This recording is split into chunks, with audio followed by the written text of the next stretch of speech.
here. This is an article from Rutter, okay? And you see it says IBA gender tests on 2 boxers were flawed and illegitimate, says the International Olympic Committee. And IBA, once again, is the International Boxing Association. And I want to get into the politics that are going on here. And I know it's going to be kind of small for you guys to see. I had to get another apparatus, so I couldn't use my other one, but bear with me. All right, I'm going to read this out loud, of course. Algerian boxer Iman Khif and Taiwan's double world champion U-Tang were cleared to compete at the Paris Olympics despite having been disqualified during the 2023 World Championships after the IBA said they had failed a gender eligibility test. The IOC said the testing process at that event, which only came towards the end of the competition after the boxers had already fought several bouts, was completely arbitrary.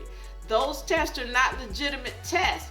The process of the test, the ad hoc nature of the test are not legitimate, IOC spokesperson Mark Adams told the press conference. The testing, the method of the testing, the idea of the testing, which happened kind of overnight, none of it's legitimate, and this does not deserve any response, Adams says. All right, the IOC last year stripped the IBA of its status as boxing governing body over governance and finance issues, taking charge of the Paris Games boxing competition and applying eligibility rules from the 2016 and the 2021 Olympics. Khif's dominance in Thursday's round of the 16 welterweight fight against Angela Carini, who withdrew after 46 seconds following a barrage of punches from the Algerian, triggered a fury that swept social media.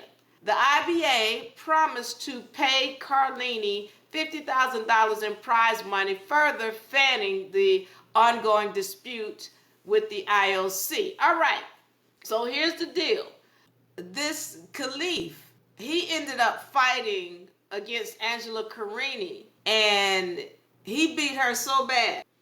But the IBA stepped in, and their whole thing is, listen, we're going to pay you some money, all right? Even though, the International Olympic Committee is saying that you lost the fight, we're going to pay you as though you won it because you're fighting against a man. The IBA is standing on what they have said that they told the International Olympic Committee. They said, listen, these are 2 dudes. They're trying to cheat, and you're letting them into this boxing match to fight against women. All right, Khif's father. All right, this is just extra stuff about the father saying, well, okay, he was proud of his daughters and backed her to win a medal for Algeria. The tests were taken arbitrarily, Adams said. The very fact that the decision to do the testing on the spot there at the World Championship, I'm not quite sure what the foundation for the testing was. Asked whether the boxers had been targeted, he said, we believe so. All right, hold on. This is, you've got the IOC. They're saying, well, why did they do this test all of a sudden? They're targeting these poor women. Here's the deal. The IBA has stood on their ground when they said, we tested their DNA and we found the X karyotype.